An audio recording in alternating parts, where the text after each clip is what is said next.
आओ बच्चों, तुम्हें दिखाए मैजिक प्रीपोजिशन की। इस चैप्टर को याद करो, ये चैप्टर है कंफ्यूजन की।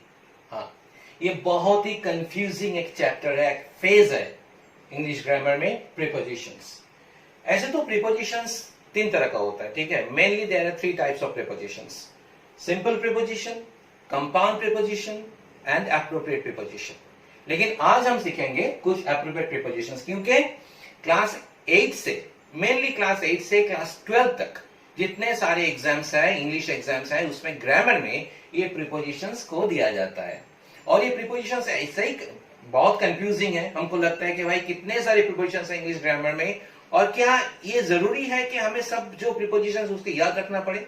नहीं, ऐसा नहीं है। उनमें से अगर 40-50 जो है अगर हम याद रखेंगे तो ये काफी है, ठीक है, 40 से 50 प्रीपोजिशंस। लेकिन याद तो रखना है ना।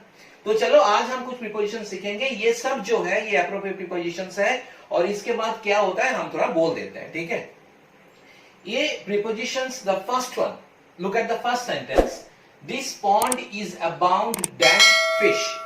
इसका मतलब है ये जो तालाब जो है इसमें बहुत सारे मछलियां हैं। तो ये इसमें क्या होगा, प्रीपोजिशंस क्या होगा? तो हम देखें कभी कभी एग्जाम हॉल में ऐसा भी होता है कि स्टूडेंट्स लोग जो है वो लोग बहुत कंफ्यूज हो जाते हैं प्रीपोजिशन में, कि भाई कौन सा प्रीपोजिशन होगा, कौन सा लिखना है। और कभी कभी तो वो लोग 10 से 100 तक ऐसे गिनना भी स्टार्ट कर देते हैं, 10, 20, 30, 40, 50, 60, 70, 80, 90, 100, फिर लिख देता है कुछ ऐसा। तो ऐसे करके तो ऐसा करके तो नहीं चलेगा ना। तो हमको थोड़ा इसमें जो करेक्शन जो है, जो ऑथेंटिसिटी है, जो प्रिसीशन है, वो लाना है।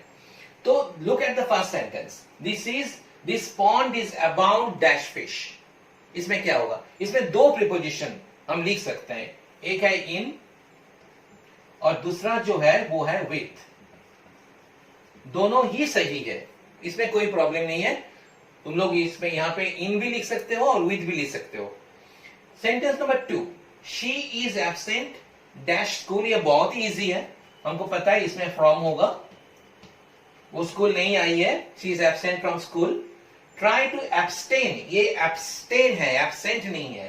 Try to absent dash junk foods. जो जंक फूड्स है वो खाना, ज्यादा खाना ठीक नहीं है, लेकिन बच्चे लोग खाते हैं, जो भी हो। Try to abstain from junk foods, ये भी फ्रॉम होगा। उसके बाद look at sentence number 4, Rahul is accompanied dash Seema. इसका मतलब है राहुल सीमा के साथ है। तो इसमें जो प्रीपोजिशन होगा वो है bye.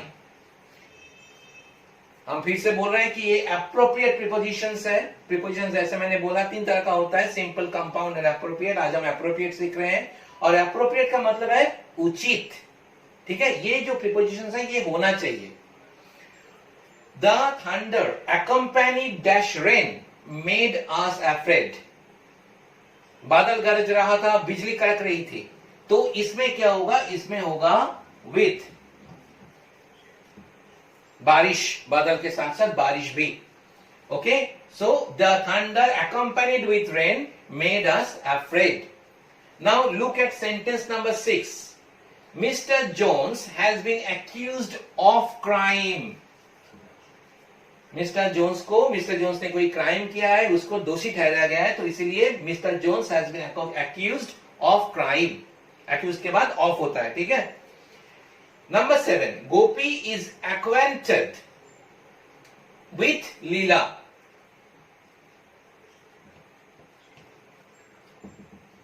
Gopi is acquainted with Leela, इसका मतलब है गोपी लीला को पहचानती है।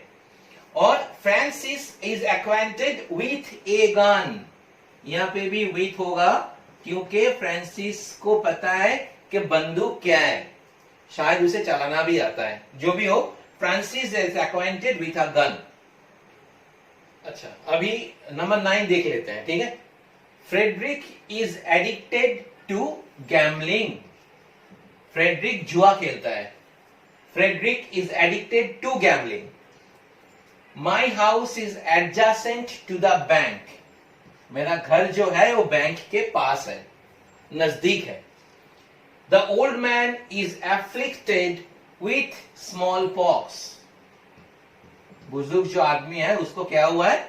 स्मॉल पॉक्स हुआ है, with small pox. She has an affection sorry, yes, she has an affection for poor people. जो गरीब लोग है उसके ऊपर she has an affection. दया जो है वो है. I am agree with the chairman. ये बहुत कंफ्यूजिंग है. एग्री से ना बहुत सारे ऐसे प्रीपोजिशंस एग्जाम में आते हैं जहां एग्री ये वर्ड रहता है, तो इसको थोड़ा याद रखना है कि एग्री का जो है, एग्री के बाद बहुत सारे प्रीपोजिशंस होता है. तो कैसे कैसे होता है देखो, अगर वो एक पर्सन है ना, एक व्यक्ति जो है, एक आदमी है, तो ये होगा with. I am agree with the chairman, क्योंकि चेयरमैन एक व्यक्ति है, एक आदमी है. They are not agree in my opinion. अगर ओपिनियन है तो इसके साथ इन होगा. ठीक है, वो मेरे से सहमत नहीं है. They are not agree in my opinion. We all are agree to the proposal. अगर ये एक प्रपोजल है तो उसके आगे जो प्रीपोजिशन जो होगा वो टू होगा. ये एप्रोप्रिएट प्रीपोजिशन है. जैसे मैंने बोला था कि एप्रोप्रिएट का मतलब है उचित, जो होना है, जो होना चाहिए. तो यहां पे we all are agree to the proposal and the members are not agreed upon the policy. जो मेंबर्स लोग हैं, बोर्ड के मेंबर्स लोग हो सकते हैं, स्कूल के मेंबर्स लोग हो सकते हैं, क्लब के मेंबर्स लोग हो सकते हैं, जो भी हो, वो जो पॉलिसी है उससे वो लोग सहमत नहीं है. तो ये होगा the members are not agreed upon the policy. अगर ये पॉलिसी है तो उसके आगे अपन ये प्रीपोजिशन हमको लिखना है. और शी अलाइटेड वो कहां से, वो उतरी कहां से, from the bus. She अलाइटेड from the bus. The helicopter अलाइटेड on the ground. Helicopter जो है कहां उतरा, इट अलाइटेड ऑन द ग्राउंड. वो कहां से उतरी, बस से. तो यहां पे होगा शी अलाइटेड फ्रॉम द बस. लेकिन हेलीकॉप्टर जब वो जमीन पे उतरा तो ये होगा the helicopter अलाइटेड on the ground. Okay, तो चलो देखते हैं नंबर 19 में, 19 में क्या है. जो सेंटेंस जो है, आई एम नॉट एंग्री, ये तो बहुत ही इजी है, बहुत कॉमन भी है, क्वेश्चन पेपर में बहुत बार ये ऑलरेडी आ चुके हैं. I am not angry with you. मैं तुमसे गुस्सा नहीं हूं. They are angry dash the disturbance. यहां पे होगा, ये डिस्टर्बेंस एक सिचुएशन है, तो यहां पे होगा they are angry at the disturbance. अगर कोई आदमी है तो विथ होगा, सिचुएशन है तो एट होगा. The ship has arrived at the port. Okay, the delegates have arrived in the country. They will surely arrive at a conclusion.